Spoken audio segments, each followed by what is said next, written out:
नमस्कार दोस्तों, स्वागत है आपका अपने YouTube चैनल पर। तो चलिए शुरू करते हैं। अध्याय 3 जल संसाधन। जैसा कि आप जानते हैं, 3/4 धरातल जल से ढका हुआ है, परंतु इनमें से प्रयोग लाने वाले योग्य अलवणीय जल का अनुपात बहुत कम है। यह अलवणीय जल हमें सतही अपवाह और भौम जल स्रोत से प्राप्त होता है, जिनका लगातार नवीकरण और पुनर्भरण जलीय चक्र द्वारा होता है। सारा जल जलीय चक्र में गतिशील रहता है, जिससे जल नवीकरण सुनिश्चित होता है। आपको आश्चर्य हो रहा होगा कि जब पृथ्वी का 3/4 भाग जल से घिरा है, तो जल एक नवीकरण योग्य संसाधन है। तब भी विश्व में अनेक देशों में क्षेत्रों में जल की कमी कैसे? ऐसी भविष्यवाणी क्यों की जा रही है कि 2025 में 20 करोड़ लोग जल की नितांत कमी झेलेंगे। जल दुर्लभता, जल संरक्षण एवं प्रबंधन की आवश्यकता। जल के विशाल भंडारण, इनके नवीकरण योग्य गुणों के होते हुए भी सोचना भी मुश्किल है कि हमें जल की दुर्लभता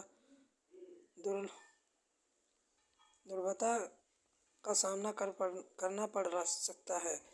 जैसे ही हम जल की कमी की बात करते हैं, हमें तत्काल ही वर्षा वाले क्षेत्रों का, सूखाग्रस्त इलाकों का ध्यान आता है। हमारे मानस पटल पर तुरंत राजस्थान के मरुस्थल और जल से भरे मटके संतुलित करती हैं और जल भरने के लिए लंबा रास्ता तय करने पनिहारों की चित हो जाते हैं। यह सच है कि वर्षा में वार्षिक और मौसमी परिवर्तन के कारण जल संसाधनों की उपलब्धता में समय और स्थान के अनुसार विभिन्नता है, परंतु अधिकांशतः जल की कमी से अतिशोषण, अत्यधिक प्रयोग और समाज के विभिन्न वर्गों में जल असमान वितरण का कारण है। क्या यह संभव है कि किसी क्षेत्र में प्रचुर मात्रा में जल संसाधन होने के बावजूद वहां जल की दुर्लभता हो? हमारे कई शहर इसके उदाहरण हैं। अतः जल दुर्लभता,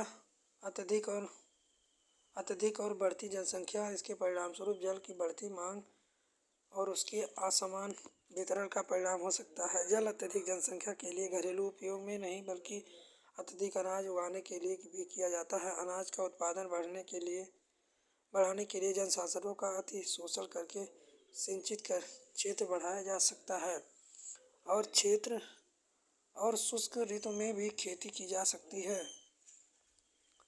सिंचित कृषि में जल सबसे ज़्यादा उपयोग होता है। शुष्क कृषि तकनीक का सूखा प्रतिरोधी फलों के विकास द्वारा अब कृषि क्षेत्र में क्रांति लाने की आवश्यकता है।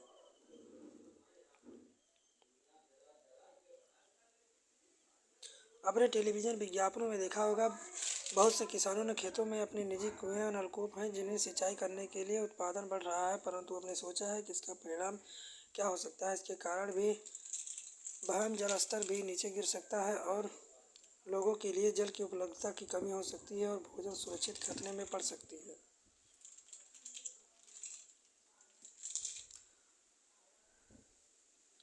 भारत सरकार ने जल जीवन मिशन की घोषणा करके ग्रामीण क्षेत्रों में रहने वाले लोगों के लिए जीवन की गुणवत्ता में सुधार करने के लिए, विशेष रूप से जीवन यापन को आसान बनाने के लिए सर्वोच्च प्राथमिकता दी है। जल जीवन मिशन का लक्ष्य प्रत्येक ग्रामीण परिवार को लंबी अवधि के आधार पर नियमित रूप से प्रति व्यक्ति 55 लीटर की सेवा प्रदान करने की पेय योग्य पाइप पानी की आपूर्ति सुनिश्चित करने में सक्षम बनाना है।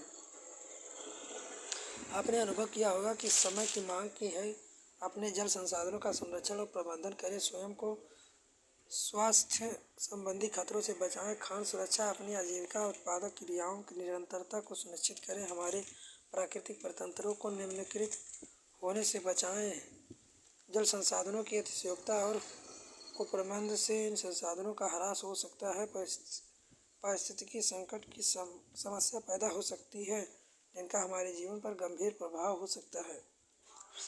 बहुउद्देशीय जल परियोजना और समन्वित जल संसाधन प्रबंधन। हम जल का संरक्षण और प्रबंधन कैसे करें? पुरातत्व, वैज्ञानिक और ऐतिहासिक अभिलेख दस्तावेज बताते हैं कि हमें प्राचीन काल में सिंचाई के लिए पत्थरों और मलबे से बांध, जलाशय अथवा झील के तटबंध और नहरों जैसे उत्कृष्ट जलीय कृतियां बनाई गई हैं। इसमें से कई आश्चर्य नहीं होगा कि यह परिपाटी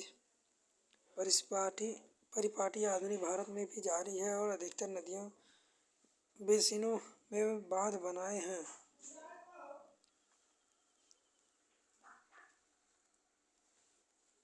प्राचीन भारत में जलीय कृतियां क्या बांध बांध क्या है और यह हमें जल संरक्षण और प्रबंधन में कैसे सहायक है। परंपरागत बांध नदियां और वर्षा जल को इकट्ठा करके बाद में से खेतों की सिंचाई के लिए उपलब्ध करवाते हैं। आज तक बांध सिर्फ सिंचाई के लिए नहीं बल्कि अस्तियों उनका उद्देश्य उत्पादन, घरेलू औद्योगिक उपयोग, जल पूर्ति, बाढ़ नियंत्रण, मनोरंजन, आंतरिक नौचाल और मछली पालन भी है। इसलिए बांधों को बहुउद्देशीय परियोजना भी कहा जाता है, जहां एकत्रित जल अनेकों उपयोग समन्वित होते हैं। उदाहरण के तौर पर सतलुज व्यास बेसिन में बराड़ा नंगाल परियोजना जल विद्युत उत्पादन और सिंचाई दोनों में काम आती है। इसी प्रकार महानदी बेसिन और हरिकोंडा परियोजना जल संरक्षण और बाढ़ नियंत्रण का समन्वय है।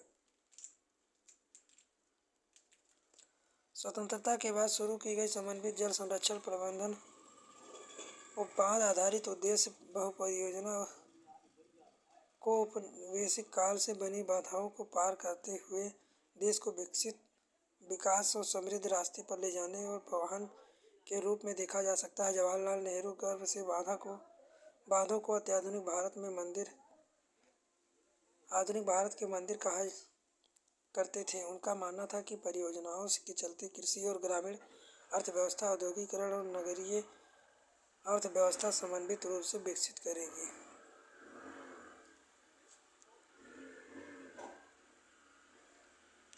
बहुउद्देशीय परियोजना बड़े बांध, नगरीय आंदोलन जैसे नर्मदा बचाओ आंदोलन और टिहरी बांध आंदोलन के कारण भी बन गए हैं। इन परियोजनाओं का विरोध मुख्य रूप से स्थानीय समुदायों के बृहद स्तर पर विस्थापन के कारण है। आमतौर पर स्थानीय लोग उनकी जमीन, आजीविका और संसाधनों से लगाव, नियंत्रण देश की बेहतरी के लिए कुर्बान करना पड़ता है। इसलिए अगर स्थानीय लोगों को इन परियोजनाओं का लाभ नहीं मिलता है तो उनको किसको मिल रहा है। शायद जमींदारों और बड़े किसानों को, या उद्योगपतियों, या कुछ नगरीय केंद्रों को। गांव के भूमिहीन को लीजिए, क्या वे वास्तव में ऐसी परियोजनाओं से लाभ उठाते हैं?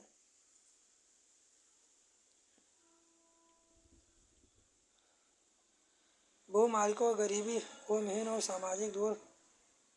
सामाजिक दूरी बढ़ाकर सामाजिक परिदृश्य बदल दिया है। जैसा कि हम देख सकते हैं कि बाढ़ उसी जल के अलग अलग उपयोग और लाभ चाहने वाले लोगों के बीच संघर्ष पैदा करती है। गुजरात में साबरमती बेसिन में सूखे और दौरान नगरीय क्षेत्रों में अधिक जल की आपूर्ति देने पर परेशान किसान उपद्रव पर उतारू हो गया है। बहुउद्देशीय परियोजनाओं के लागत और लाभ के बंटवारे को लेकर अंतर जातीय झगड़े आम होते जा रहे हैं। मुख्य नदियां एवं बांध।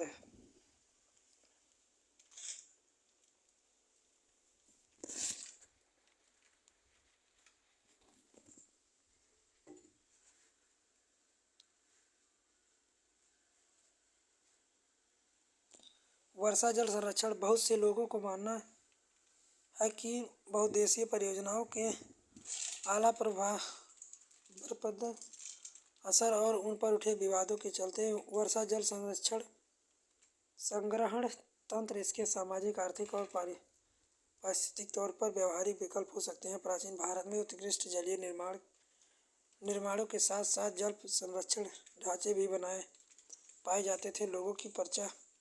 लोगों को वर्षा पद्धति और मृदा के गुणों के बारे में गहरा ज्ञान था। उन्होंने स्थानीय परिस्थितियों और उनकी जल आवश्यकताओं, वर्षा जल, भूमि जल, नदी जल, बाढ़ जल संग्रह के अनेक तरीके विकसित कर लिए। पहाड़ी और पर्वतीय क्षेत्रों में लोगों ने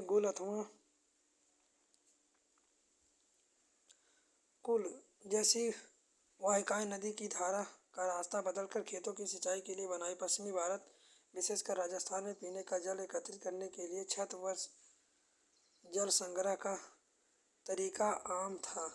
पश्चिम बंगाल में बाढ़ के मैदान में लोगों ने अपने खेतों की सिंचाई के लिए बाढ़ जल वाहिकाएं बनाते थे। शुष्क और अर्धशुष्क खेतों में वर्षा जल एकत्रित करने के लिए गड्ढे बनाए जाते थे ताकि मृदा को सिंचित किया जा सके और संचित जल को खेती के लिए उपयोग किया जा सके। राजस्थान के जिले जैसलमेर, खादीन और अन्य क्षेत्रों में जोहड़ सड़कें इसके उदाहरण हैं।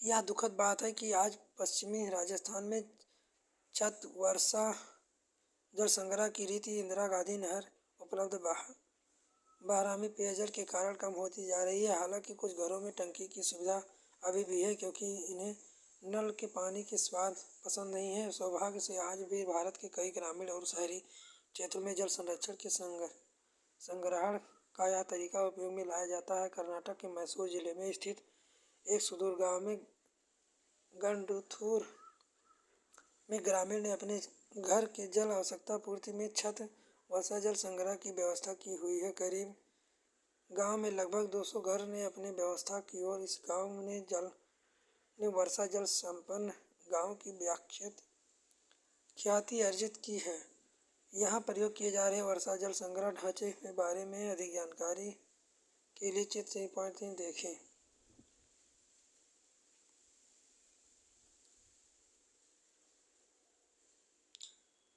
बांस ड्रिप सिंचाई प्रणाली।